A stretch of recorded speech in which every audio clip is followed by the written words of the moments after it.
Good morning. I'm Randy Belote, Vice President of Strategic Communications at Northrop Grumman. Thanks for tuning into today's live online discussion on the importance of building the cyber workforce.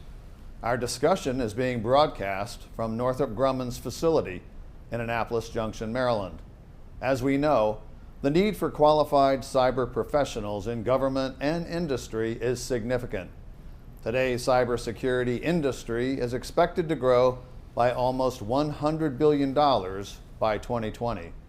That means an unprecedented number of jobs are necessary to meet the demand and keep our economic and national security intact. We are going to take a close look at the issue this morning with an excellent panel from academia and industry. We look forward to several interesting perspectives on this important topic. For members of the media, this discussion is on the record, of course, and we encourage you to send us your questions by tweeting us at NGC News. And now, I'll turn this morning's discussion over to our moderator, Mr. Tom Temin from Federal News Radio. Tom, take it away. Thank you, Randy, and we thank you all for tuning in this morning. Rather than admire the problem, which is that we have a challenge for cybersecurity education and building that workforce, we know that. The estimates run somewhere, maybe 1 million jobs might be open nationwide for this. So rather than simply talk about the problem, we're going to be practical today and try to talk about some of the solutions, some of the initiatives going on in business and academia to try to solve that problem. And so I want to talk about briefly, before we get to the panel, a few recent developments that are aimed at this challenge. The administration, the Obama administration, did launch a cybersecurity strategy, workforce strategy last summer. It emphasizes scholarships and the Cyber Core program for service. It emphasizes grants to universities, and in fact, it was just a grant from the Naval Academy to UMBC for cybersecurity education, that kind of thing. Government recruitment, the use of hiring authorities for federal agencies that need cyber people. So that's all going on. Just the other day, ISC Squared, one of the large certification organizations, had gathered together corporate, academic, and government people to kind of talk about the workforce challenge.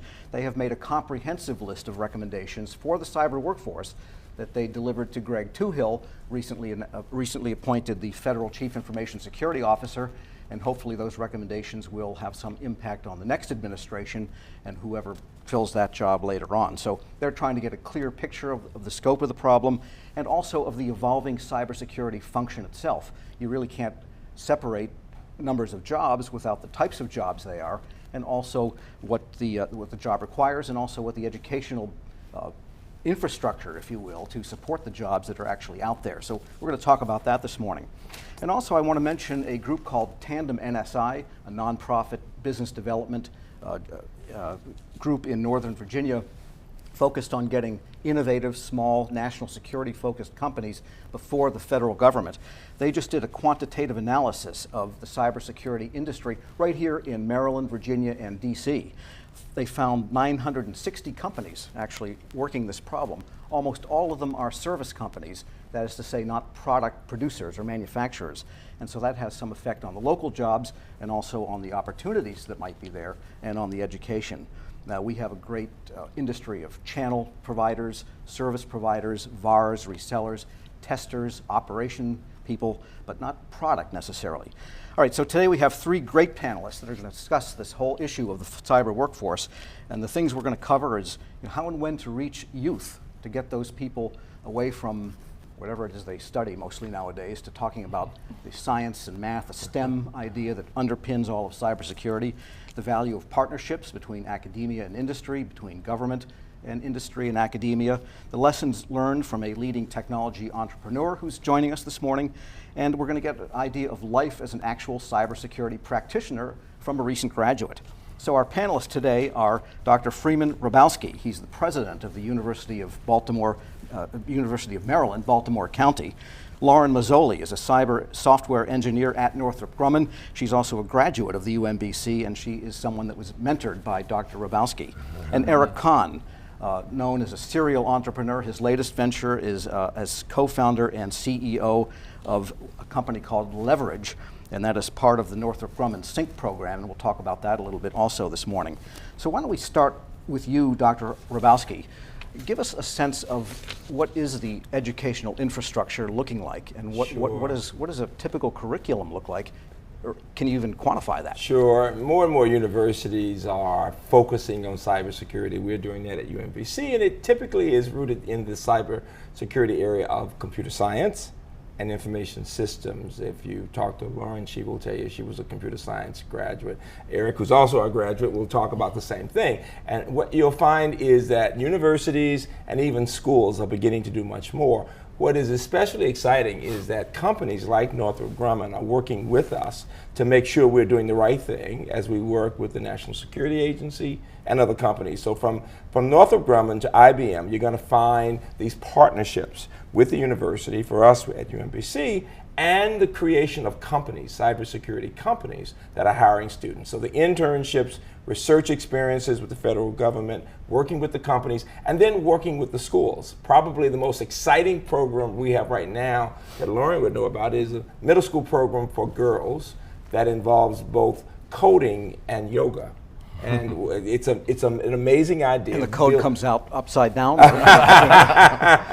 So starting with middle school, all the way up to graduate programs, you've got an ecosystem developing here in Maryland, including teaching teachers in K through 12 at the high school level how to go about teaching these courses in computer science that can lead to the cybersecurity. So the message really I'm hearing is that none of these sectors can exist in their own stovepipes. Right. You need to know what industry needs to know what the government needs, Yes. government needs to know what academia can produce, Yes. and you've all got to kind of connect here to get the right education system going. And to make sure you have people from all kinds of backgrounds. Northrop Grumman is a leader in producing women cyber scholars like Lauren, and I'm sure she'll talk about that and the kinds of efforts right now that we need many more of, given that half the population consists of women. Indeed it does. And let's move on to Lauren. How did you get into this field? Because it's not something you thought about when you were in middle school. Yeah, so computer science was something I never thought I could do. It was something I thought you either had to be good at the age of 5 or you just couldn't do it. I was really strong with math though, so I started out with a major in math, and that required I take one course in computer science. Halfway through the semester, this teacher sat me down and said, "Why aren't you majoring in computer science? You're better than half the guys in here." So at that point was when I realized computer science and math is something that I wanted to pursue. From there, I kind of got over that intimidation factor of not needing to be the smartest person in the room. So it was okay that I didn't know everything. Nobody does in this growing field of cybersecurity where things change every single day. So from there, I applied to the Cyber Scholars Program. I worked on campus at the Information Technology Department, where I helped track down students who were illegally downloading things on campus. That was a fun mini exposure to what cybersecurity was. My friends didn't like me for it, but it's okay. But yeah, and then from there, the Cyber Scholars Program, which promotes women and underrepresented groups in cybersecurity. We join a cohort, so we try and take classes together, so you're not just the only girl in the class. And that way you kind of stick together, support one another, mentor one another, so you can really get through that. And that's one of the hard things with STEM is sticking with it through your college careers. It is hard, it's challenging. Nobody's going to know everything going into it, so having a good support system is key. Well, I guess your friends really wanted to stay on your good side, just in case you could get in there and maybe change a grade one way or the other. Couldn't do that. Do that. Good. They were watching you while you were watching them. All right, and Eric, your current focus now is on Internet of Things, and we've learned about the cybersecurity issues with IoT just in recent days with the Dynattack. But as a starter of companies, you need an idea, and you need a way to execute that idea, and to execute that idea takes human capital. Sure. And that's often not thought of in the entrepreneurial sense. So tell us how you view the human capital development needs, especially in cybersecurity. It's extremely important. I mean, I've been running software companies for 20 years, and software companies are driven by people. That's the largest expense you have. It's the largest investment you make into training them as you grow your company. So, you know, having a very well qualified workforce that comes out of a university or even learns, you know, untraditionally online. It really comes down to a curious person that wants to learn things. I have 3 children, one of which, Olivia, just graduated from UMBC, and I push all 3 of them to really try science, technology, math, even if they don't feel confident in it. And I think that's the biggest thing I've heard from my father-in-law, who was one of the highest ranking civilians at NSA before he retired. He learned at a very young age that someone told him he wasn't good at math. He actually turned out to be very good at math, but he lived with that stigma for a large part, and he ended up getting an English degree. But he worked at NSA, which is a very technical place, and he was more than good there. So my message to everyone is to really give it a real good try, and not just try it when you're in elementary school. Try it throughout your life and see what you really can do, and don't have a stereotype as to what the software industry is like, because it's very different.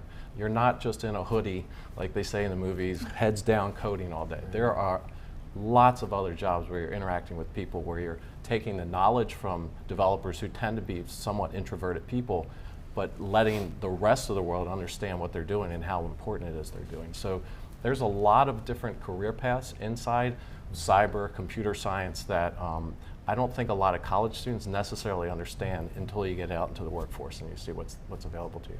And so, Freeman, what's a good practice for an educational institution to encourage students Sure. that might be leaning that way to say, Sure. you can break through this math barrier? Right, I've been teaching math 40 years, and I get goosebumps doing math. Everybody on campus knows that. Base 10? The point, hold on, but let me just say that anyone can do math or computer science. We have to stop thinking these kids are good in math and science and these are not. We use the word grit. We are the house of grit. It's about how hard you're willing to work, to ask questions, to get involved, and to get help. And so we have students in computer science who are involved, but we also have people who are involved in cybersecurity law and policy. There are many areas of cybersecurity throughout our society. And we have a lot of humanities majors who are taking more computer science or information systems courses, and they also can get into this field. So it's not just for a small group. We have to get Americans to understand anybody can get involved in this work, because it's across, in every area, across the sectors, the internet of all things. It's very clear that we need many more people, not just a small number of techies involved in this work. Because Eric said the word curious. You take a curious mind. And I imagine in the day-to-day operation of cybersecurity, it does require imagination because you're really playing cat and mouse with an adversary that you can't see, touch, hear, or smell. Right. The more internships students can have and opportunities to work with professionals. We want professionals coming into universities and to schools to show people anybody can do this. If you're willing to work hard, you work in groups, you get a chance to understand what's required, and then doing the work. Hands-on experiences can make a big difference, whether you're in high school or college or beyond. Our training center in Howard County is a company that really trains thousands of people who either have a degree or don't, but want to get into this field. They'll get a certification, they can get a job. It's the best news I can give you. I mean, it's delightful to say that Eric's daughter has a job, could move out of the house, quite frankly. Parents want to know kids can get jobs, move out of the house, have their own place. Cybersecurity allows you to do that. They want to clear out that basement once and for all. Yes, indeed, we've all been through that one. And Lauren, when did you know that you could make that breakthrough? Because you said it is hard. And then after that, I want to ask you what your day-to-day life is like. But first, tell us when you knew you could do this. I think it was after that first course. I had a woman teacher, woman professor. She actually graduated from UMBC. So I think having all roads lead to the same place here this morning. It's a good place. A lot of great people. So I think that was the first step. This was a course at UMBC. And then overcoming challenges as it goes on. So applying for Cyber Scholars, that's something I had very limited experience with. I didn't know what an IP was. I didn't know network security inside and out. But I knew it's something that I wanted to do and something that I could work for.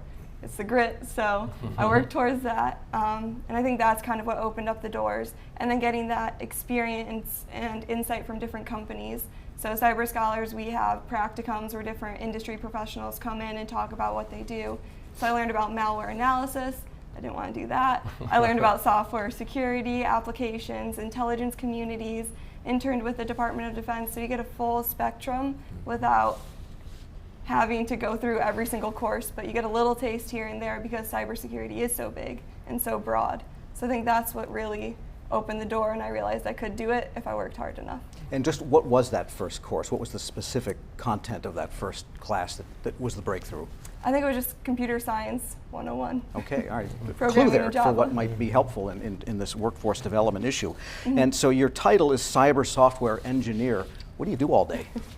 So I'm not in a basement coding all day. Don't wear a hoodie every day. So we're above ground here in our secret bunker here in Maryland. And I do talk to other people. So I think those are a lot of misconceptions people have, is that you work alone, you code, and then maybe once a week you talk to your team. No, every day I'm talking with my team, we're developing new concepts, we're agile, so that means every 2 weeks we come up with new requirements, new code that we have to develop. And it's a lot of feedback from our customer, working with them, so being able to talk technical things to maybe not so technical people is an important skill to have.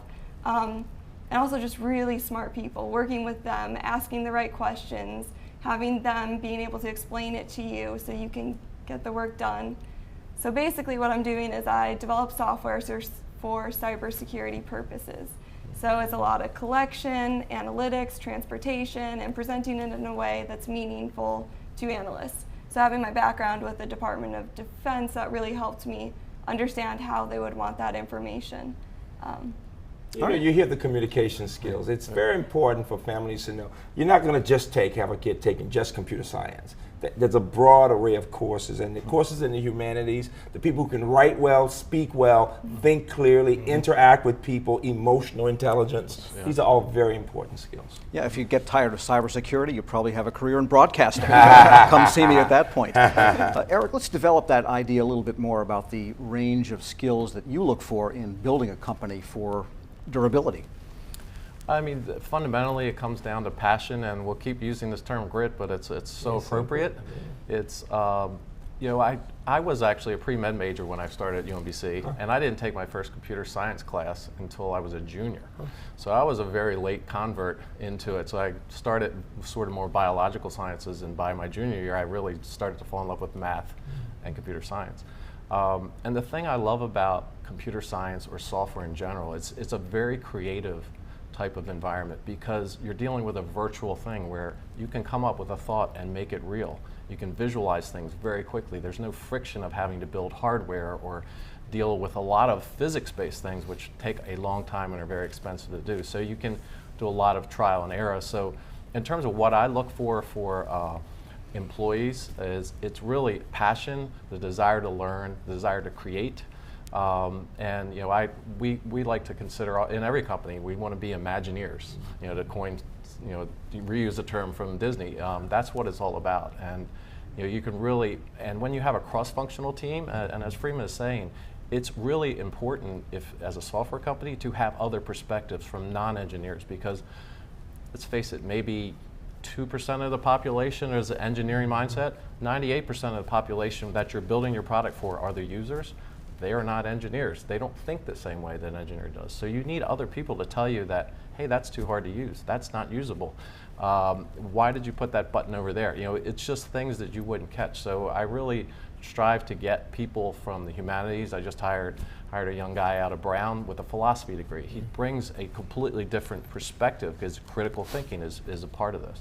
So generally, passion, grit, intelligence, and curiosity. Those are kind of the 4 hallmarks. And in some cases, I don't really care what degree they have, if they're wired that way. And ready to learn. We have students in imaging and digital arts. We have English majors, philosophy majors who get involved, take a few courses, want to learn, get into an internship, and they can be broad, they can communicate, and quite frankly, it's the grit. We keep going back to that. UMBC is the house of grit. We want all Americans to stop thinking, these kids are smart, these are not. These are in math, these are not. No, it's about how hard you're willing to work, how curious you are, how much passion you have, your willingness to work with other people. Okay, I want to remind those tuning in that you can submit your questions to us. Simply send them by Twitter, and the handle here is @NGC News, Northrop Grumman Corporation, @NGC News. If we get those questions by Twitter, we'll get them on here, and our panel will answer them. Let's talk about some of the practical matters here when it comes to cybersecurity. What kind of pay and benefits relative to other fields can beginners expect to receive in this field?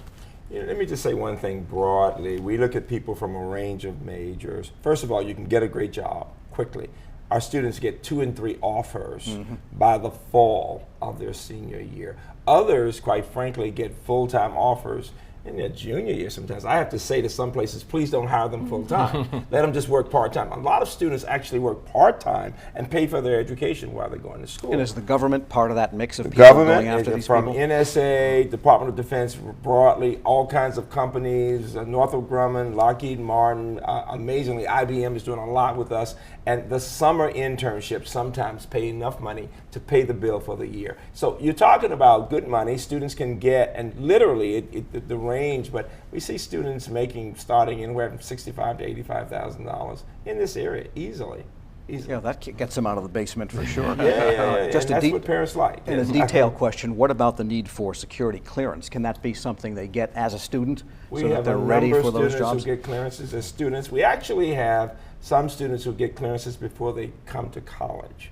Wow. It is possible for a high school student. We have a number of high school students who worked for the agency for a year or two before coming, who are good in math and computing, and they have a serious nature. If you think about it, large numbers of students who go into the military, maybe 18, and they have major responsibilities. So there are students who can be mature enough when they're 15 and 16 to begin working on interesting problems. And by the time they come to college, they already know, I want to be a professional in that area. Others do not, but you can start as early as 10th and 11th grade, getting experiences that can lead to a great job. And Lauren, for you, how much was the mission a motivator? I think that was a huge part.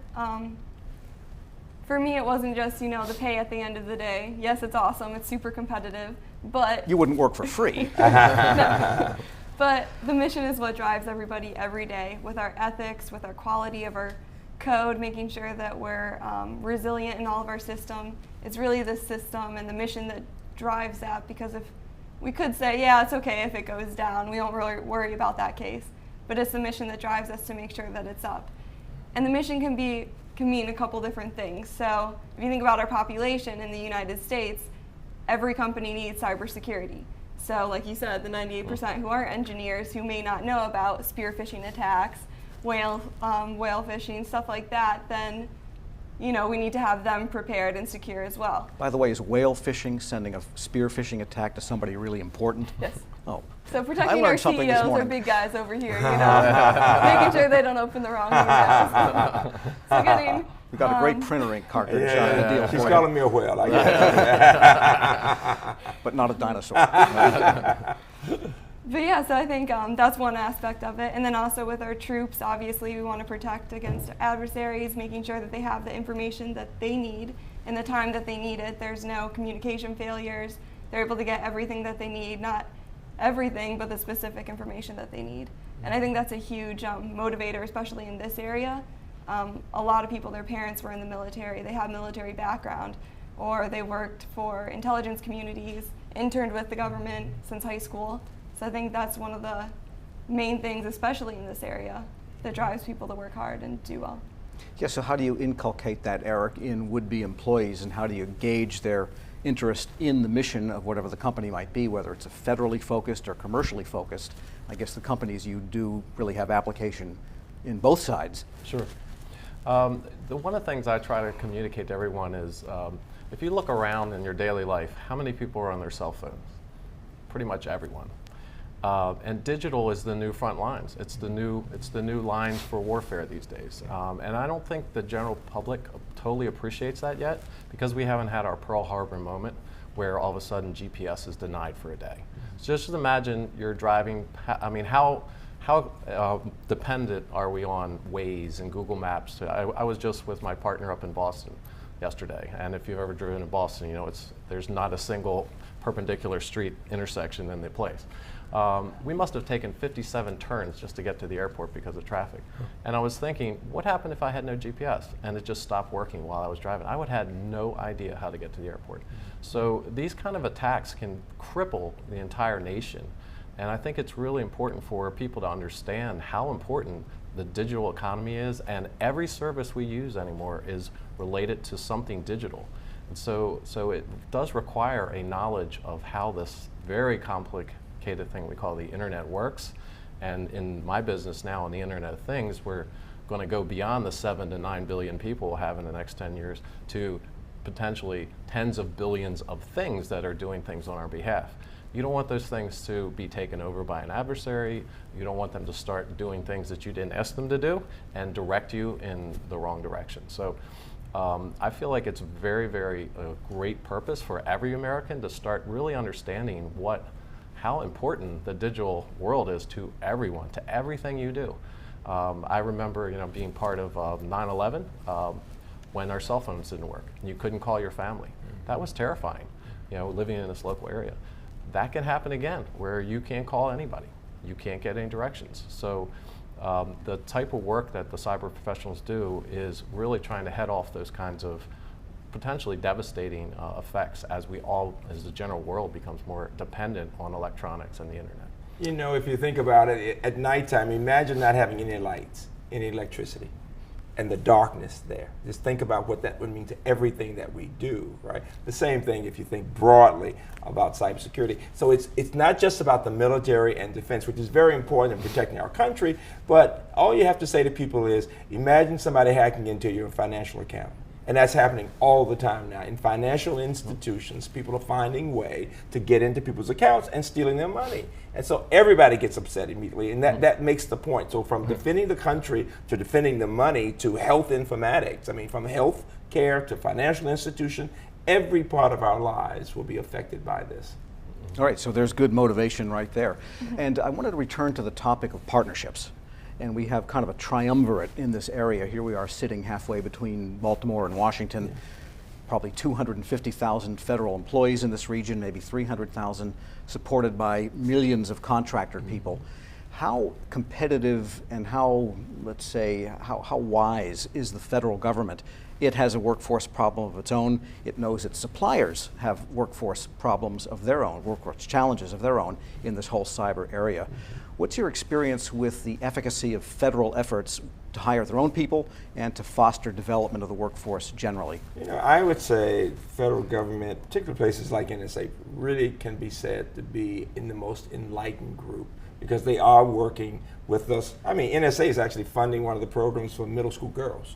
For example, they fund programs for underrepresented people. They understand we need people from all kinds of backgrounds to know how they think, what their backgrounds have been, because the way one kid solves a math problem or deals with cybersecurity will be different from another. So whether it's Northrop Grumman or NSA, we need people who understand you go all the way back to perhaps middle school, if not before. Northrop Grumman works with us with inner city kids at a Lakeland Elementary School, and the engineers and others will go to that school and work with the kids to show them what women and other people do in their jobs. And so we have a STEAM center there where you take the science and technology with the art and you begin to pull them into that discipline. So the best news is we do have partners in this Baltimore-Washington corridor who are focused on creating the workforce, building the research, having more and more people excited about the work. Think ecosystem, very important. Yeah, Lauren, you work kind of in the intersection of all that. You did have DoD internships, now you're in a large commercial enterprise, yet you are dealing with federal customers. So how does it look from your perspective? Is the government a good engine here in producing more of this? Well, I think it's essential to have the partnership between the three, the education, the federal government, and then also the private sectors. You'll hear it from them. They're saying that we need smart people, we want driven people, we want jobs for all of us. So at Common Career Fairs, we'll see all of us together promoting different mentor programs that Northrop sponsors. We also include the government. We like them as a customer, but we also like them promoting underrepresented groups as well. And it's really three different groups that's really driving this problem. So first, it's getting students interested, and that's K through 12, making sure the teachers are prepared, making sure that they can compete in cyber competitions just to get their hands some experience in it in a fun way where you're competing, doing capture the flag, and Northrop has Cyber Patriot, which started out at 18 teams in 2009, now has 4,400 teams. So they're growing across the country. Different hackathons, girls who code clubs, where they have mentors, women, other people showing them that they can do it too. And that's the first step. The second step is in universities maintaining, supporting them, making sure that they stay interested, and making sure they know what they need to know. So from the university aspect, they want the government and they want the private sector saying, this is what we expect of college hires as soon as they graduate. So that's really helpful for the students, and then having that support system as well. And then finally is the workforce itself. So you're working, but as we know, technology is changing rapidly.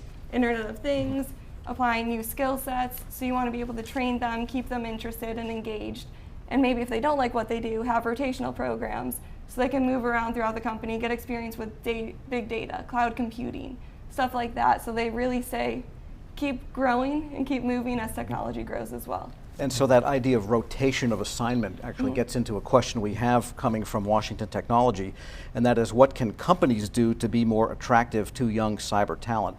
I think you can all answer that, but we'll start with you, Eric. What I've found over my long career as an engineer and now a manager of engineers, or leader of a company, is it's all about the problem in the team. So, engineers or just humans in general like a challenge. We all feel the best about ourselves when we set a challenge in front of ourselves and then accomplish that goal. It could be exercising, it could be anything. So I think there's a lot of personal growth just in generally living your life that way. And in the technology field, the biggest motivator I've found is not money for young professionals in that field. It's a sense of team and a sense of accomplishment.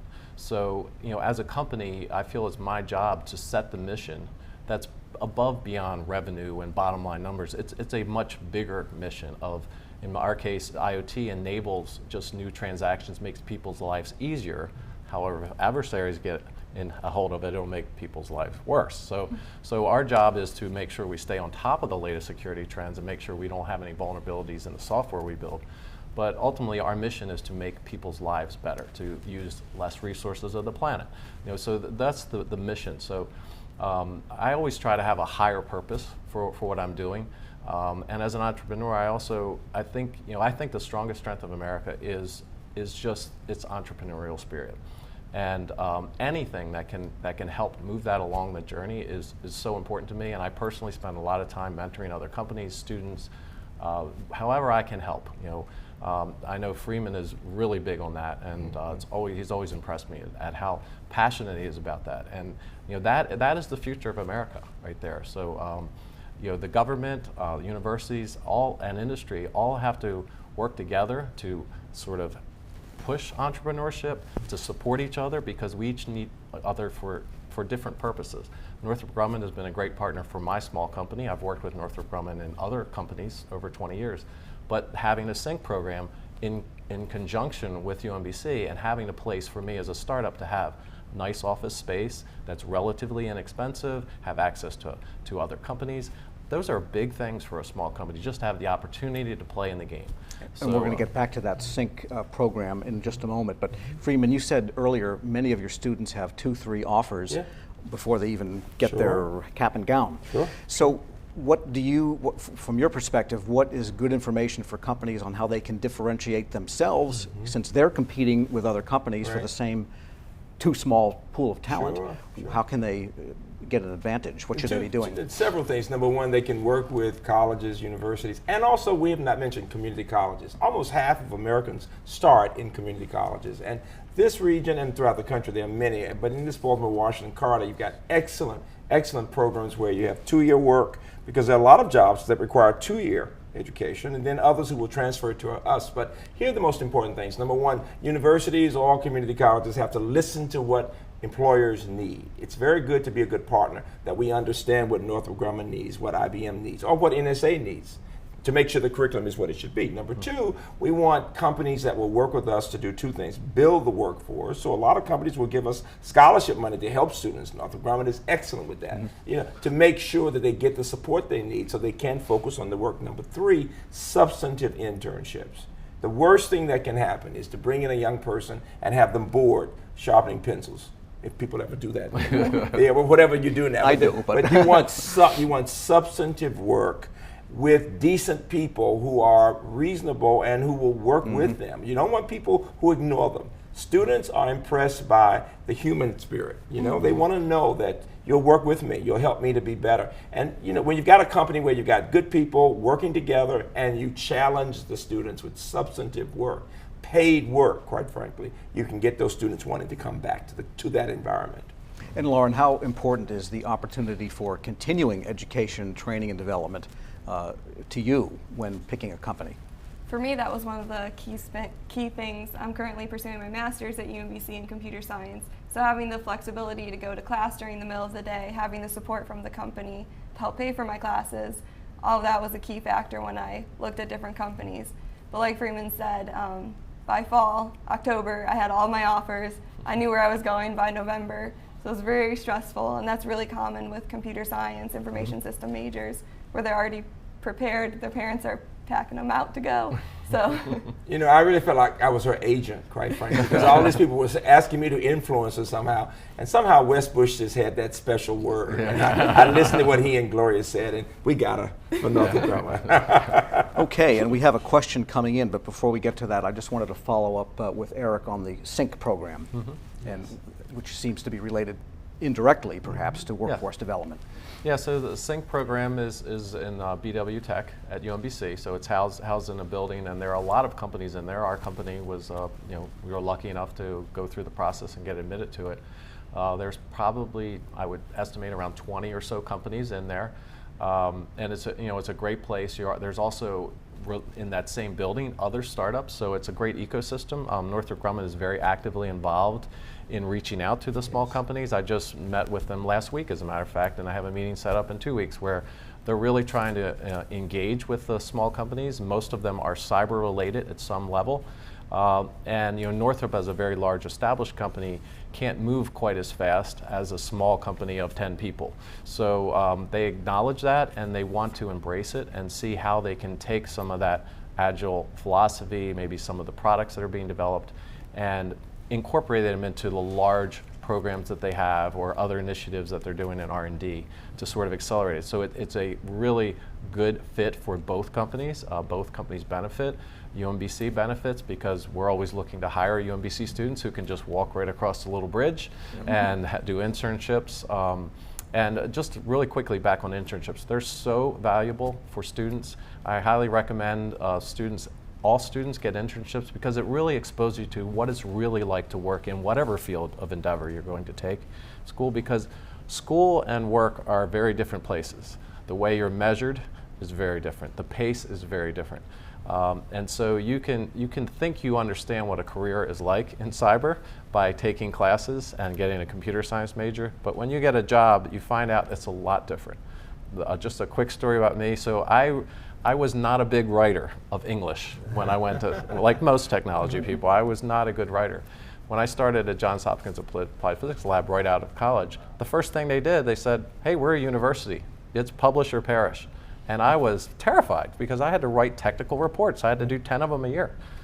I forced myself to learn how to write. Now I love to write. So I had to learn a skill that I never thought, taking computer science, that I would have to learn how to write English. It's actually probably the most important skill I have now. We have tools that we use to develop software all day long called Slack and other things where developers are constantly talking to each other all day long in these chat rooms specifically for work. So communication skills are much more important than you might imagine in the whole cyber workforce than I think a lot of students might realize. And we learned from those early years, since Eric is a little older than Lauren, somehow, that it is important while they're still in college to take courses in the humanities in English so they can write and speak and think clearly. It's very important. It's interesting, we have a lot of people at the Applied Physics Lab. The head of the Applied Physics Lab is also, by the way, a UMBC graduate. Got his PhD in computer science. Dr. Semmel, right? He's excellent. Yeah, he really is. All right, so we have a great ecosystem here producing whale after whale. Well, and he's got 20 companies in the building where he was, but we have over 100 companies in IT and biotech, but a number in cybersecurity that were started in conjunction with Northrop Grumman that gave support. So think about an ecosystem that starts all the way down at the middle school level, through the undergrad and grad level, to companies like Northrop Grumman, but also to support young entrepreneurs in starting companies that can also hire people, and it continues to grow just that way. Entrepreneurship is very important in the Baltimore area, in the DC area, over to Northern Virginia, because we want to be seen as an environment that encourages this development of technology. All right, we have a question here from someone with the handle of @CyberIncubator, so it sounds like it's something within our ecosystem here. And they ask, how do you see academia, industry, and government working more closely together in the future? to help solve the nation's cybersecurity problems? One of the points I want to make, National Science Foundation, very involved in cybersecurity work, along with some other agencies with NSA, and that means working with universities to create these cyber cores and these cyber scholars, and to help faculty work with industry in knowing how the curriculum is changing. So from NSF to the Navy, as an example, we are seeing the federal level wanting to support universities and community colleges in working with companies, because we need to be listening to what companies say they need. Okay, so what do you see in the future, Lauren? And you've got a long, bright one, sounds like. For me or for cyber, for how they're Well, for collaborating? cyber, for how we can all build this. So I think a lot of it is already starting where we have mentorship programs from government and from private sector, and we both have the same goal, is building our workforce, promoting women and underrepresented groups, so we work together in that aspect. And also having research courses. So at UMBC they have one research course, computer cybersecurity, where they ask NSA for a list of 10 problems that they currently have. So students get to work on these hard problems in a team. It's not an internship, but they get to have that one-on-one experience with a customer, teamwork, solving a problem, and learning how that process is. So I think really, if universities having those types of classes, where it's not so much reading from a textbook, but actually getting your hands dirty, trying to figure it out on your own without having the answers at the back of the book, I think that's a good way to learn it as well. All right, so what's ahead in all of this? I think we're on a treadmill that's speeding up every year in technology, as far as I can tell. The advances are just moving quicker than I can even keep up with in every discipline. So I think we've entered an era of where it's absolutely essential that everyone does continual learning. So you're learning and you go through your traditional years and college years, but you have to be of the mindset when you graduate that you never stop learning. So whether it's in a formal setting, informal setting, listening to TED Talks, whatever, if you really want to be in this industry and get the most out of it, you need to stay up with it. And that means just continually staying in touch, looking on YouTube, looking at all the different ways that you can learn things that are happening. And from a business perspective, the thing that's really important, as a business, I depend on revenue to hire the people. And so it's really important for the government and for large corporations that can afford to help foster that. Really, all I'm looking for is an opportunity. I'm not looking for a free lunch in any way. I just need an opportunity to prove myself as a business to some revenue potentially producing opportunity. So anything the government or large corporations can do to do that allows me to hire more students and grow my company, which feeds on itself from an economic base standpoint for the state, for the nation. So it really is a 360-degree problem that we all address from different viewpoints. Let me just say, looking in the mirror as a country, we need to understand we're not producing enough people like these people who have the skills to go out and work in companies. My TED Talk, he mentioned the TED Talk, is on college success in STEM. And the fact is that the majority of students who begin with a major in STEM broadly leave it within a year or two because they don't do well in the first course. In fact, in America, we call the first year of STEM weed out courses. If you ask anyone if they've known somebody who either started in pre-med or in engineering and who left that, everybody will raise a hand and say, well, it wasn't for me, I wasn't good. Well, it's not that. It more so, yeah, we need to improve K through 12, but we in universities need to do a much better job of figuring out how to support students in succeeding. Right now, we're much too comfortable in letting many students leave those disciplines because they got below a B, below a C in those courses. We're working on actually an amazing approach to rediscovering how we can do this work in terms of teaching and learning, more group work, more revising courses, and thinking about different ways of pulling people in and retaining them in the work. There's a sense of urgency we have to get for the future. Other countries are producing much larger percentages of people in these technology areas than we are. We still think technology, cybersecurity will be for a small number. We have to change our mindset about that at every level, from K through 12, through the university, through companies and government. Which leads to a question we are getting in here from someone who names themselves in their Twitter handle, David Grant. And he asked about something we touched on very briefly earlier, and that is the idea of diversity in STEM and InfoSec. Seems like there's a great potential of people that should be tapped that are now untapped. Sure. So what can we all do to increase diversity in this whole STEM and information security? We talk field? about 2040 when we'll stop talking about majority and minority, because you're talking about almost half the population being people from different underrepresented groups, in addition to the half of the population being women. So companies need to be working with K through 12 and with universities to encourage more women, more people of color to get into these disciplines. I give Northrop Grumman the credit. They've got a program for cyber scholars for women and minorities. They're working with us in inner city to help kids of color know they can do this work too. We need more companies willing to give their time, their professionals, and their money, quite frankly, to saying we know the country needs people of all backgrounds in this work, because all students can be good in these areas. Comment, Lauren? Yeah, and I think it's really important to see from an early age someone that looks like you. So having a woman professor, that was really enlightening to me. That gave me the encouragement, the motivation to see that I can do this. Even though my classroom's filled with guys, I can do this. So having that, seeing somebody like you doing it is really motivational. Going back to the schools, going back to mentoring, making sure the teachers are helping develop that confidence in an early age, and not just saying, it's okay, it's not your thing. It can be your thing. Maybe you need it explained in a different way. Maybe you apply it in a different way. So I think that's one of the key aspects. And then companies as well, having different diversity groups that go out and do these things. So I was so happy when I found Northrop Grumman had a women's group. So I got excited about that, involved in that, and they support women within the company. They go out to different STEM events at UMBC, at College Park, promote women in STEM, and then also within the company, just knowing about different opportunities. They also have Adelante, which is a group for Hispanic employees as well. They invite all employees, but it's specifically supporting those roles. So it's not just stopping in college where you have different clubs. You keep promoting that at the company level, and then keep giving back, like you said, to K through 12 universities, and keep that going throughout. Okay, a comment on that diversity question? The other thing Eric, I think is real important, especially in the high-tech field, is just fundamental access to online services. So a lot of that is more socioeconomic as opposed to even racial or gender. It's making sure that people in inner cities, people that are underprivileged, have access to the internet at the same level, cheaply, and the same bandwidth speeds that everyone else that can afford to do it. Because there is so much out there to learn, and if you're cut off access from it, how do you know that you good or that you might like to do it?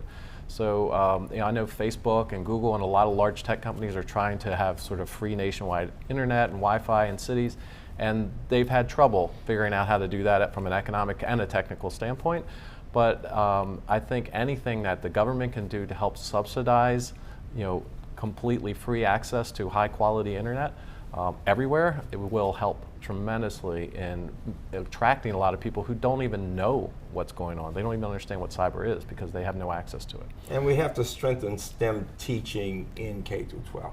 We've got to think about how we pay people if we want them to go into this work. We've got a Sherman Scholars Program focused on really good students in STEM areas teaching in middle school and high school. Because you've got to have passion, you've got to know the work and feel good about it, and you need teachers who can do that. And so we're working to support teachers in all kinds of settings, from Howard County to Baltimore City, who can be excited about the work, know more about it. And I would say we need opportunities for teachers, for example, to be working in companies in the summer times, so they can understand what the problems are and go back and forth. There's some of those programs, we need many more programs like that for students from all kinds of backgrounds. All right, we are coming to the end of the session. I've heard about 50 great solid ideas for academic institutions, for companies, and for government agencies to help this workforce issue. Why don't we wind up, final comment from each of our panelists, simply, what's your best bottom line advice for helping build the cybersecurity workforce? I'll start by saying we need to work with families to help parents understand what they can do. And that has everything to do with strengthening academic preparation in general, good reading skills. As a math teacher, you give me a child who can read well, I can teach her to solve word problems. So reading skills and thinking skills and working with technology and getting a chance to have professionals who look like those children so they can say, I want to be like her, can make all the difference in the world. Okay, and we're going to save Lauren for last. Eric, your best advice for developing the cyber workforce? Every one of us is a digital citizen at this point, pretty much. So I think it would be good for everyone to sort of think, what would it be like to not have, to have complete denial of service? How would that affect your daily life? That's how important cyber is to the United States. So think about your phone not working. None of your apps work. You can't get directions. You can't talk to anyone. You can't text. That's kind of what we're up against. And because we haven't had that defining moment yet where it's been a very large outage, I don't think people appreciate it. But we probably will have it, unfortunately, and that's when everyone will start to pay attention. But if every citizen could think about what it would be like to be denied services for a day, for a week, I think they might start thinking how important this really is and maybe want to help. Okay, and final word to Lauren as the freshman member of the cyber workforce. I would say anybody listening who has a daughter, who's a teacher, who has students, who themselves have ever had that interest or desire, or thought, that's cool, when they watched Felicity on Arrow hacking into things, or all of the TV shows showing hacking into it. If you've had that tiniest little desire, I say go for it. Try it, and don't be stopped with one word of discouragement. We all know people build their success, but they've all had failures. We've all encountered it, and we've all had that problem of getting over that intimidation, not sure if we can do it, but I say just go for it, give it a shot. And even if that one path isn't right for you, cybersecurity is so broad, so many different fields, that you're going to find something that works for you. All right, there is grit personified. We'll have to think of some words to back into that acronym for grit. I want to thank Dr. Freeman Hrabowski, Lauren Mazzoli, Eric Conn. Thank you all for tuning in. In just a moment, you'll be directed back to Northrop Grumman's online site, where this will be archived, and you can share it freely and watch it at will. Thank you all very, very much, and thank you.